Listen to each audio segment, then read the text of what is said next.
साधना ही मुक्ति का शुभ द्वार है, शक्ति भी तो शांति का ही आधार है।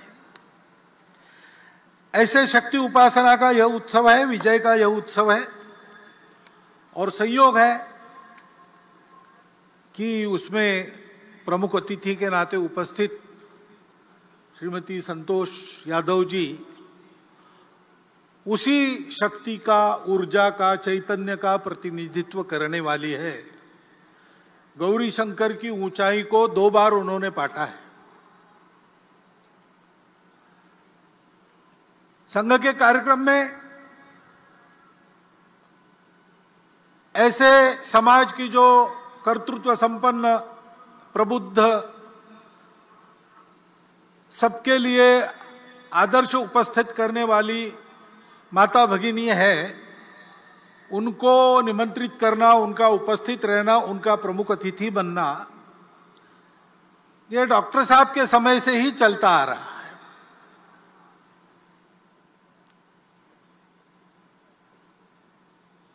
श्रीमती अनुसुयाबाई काले हमारे कार्यक्रम में आ चुकी है। उस समय भारतीय महिला परिषद, इंडियन वुमेन्स कॉन्फ्रेंस की उस समय की अध्यक्षा राजकुमारी अमृत कौर भी यहां के शिविर में आ चुकी है। दिसंबर 34 में शिविर हुआ था, उसमें भी अध्यक्षता ऐसी एक महिला ने की थी, और तब से चलता आ रहा है।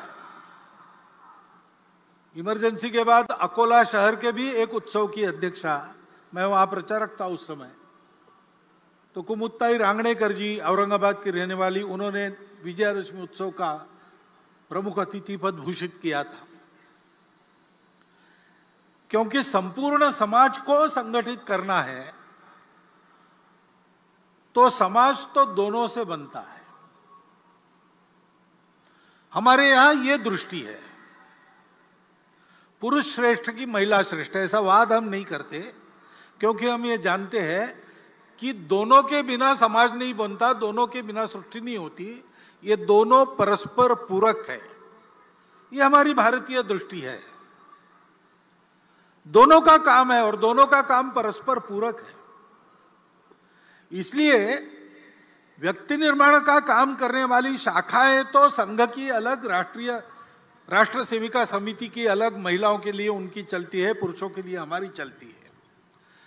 लेकिन समाज के बाकी सारे कामों में पुरुष महिला एकत्र मिलकर काम करते हैं, यह चलते आ रहा है। डॉक्टर साहब के समय की जो परिस्थिति थी, उस समय व्यक्ति निर्माण के काम के लिए 2 संगठन हो गए, लेकिन बाकी सभी कामों में सब मिलकर काम करते हैं, क्योंकि यह पूरकता की दृष्टि है।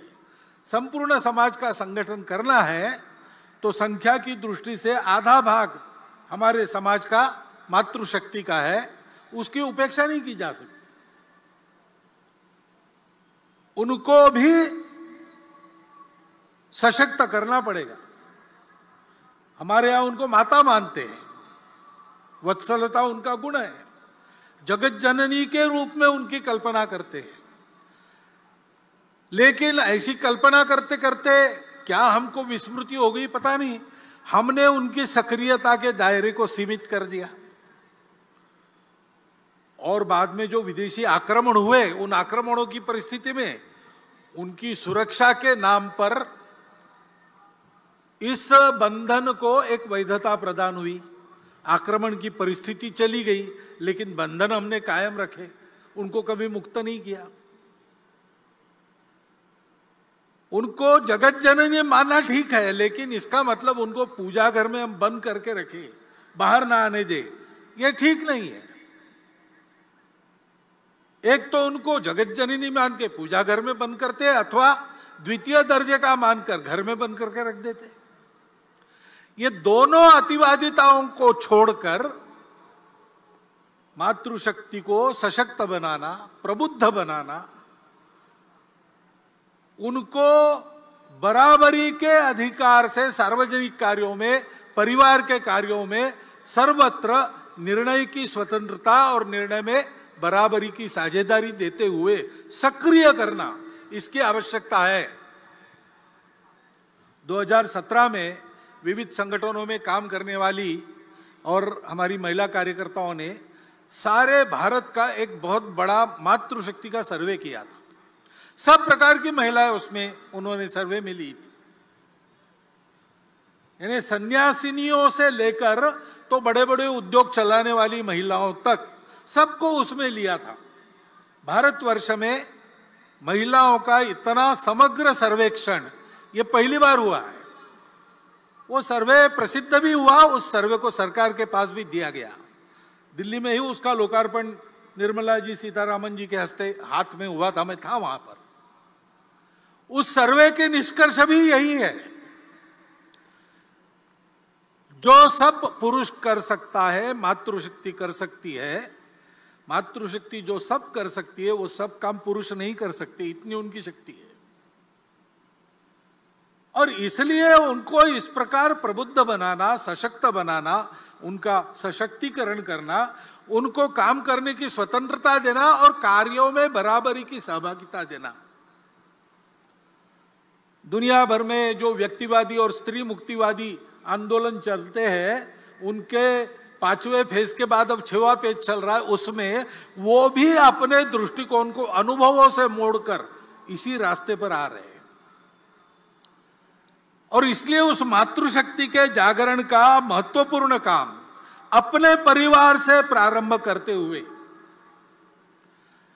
सार्वजनिक कार्यों में, संगठन संस्थाओं में भी उसको लागू करते हुए हमको समाज के पास ले जाना पड़ेगा, क्योंकि बिना उनके सहभाग से पूर्ण समाज की संगठित शक्ति खड़ी नहीं होगी।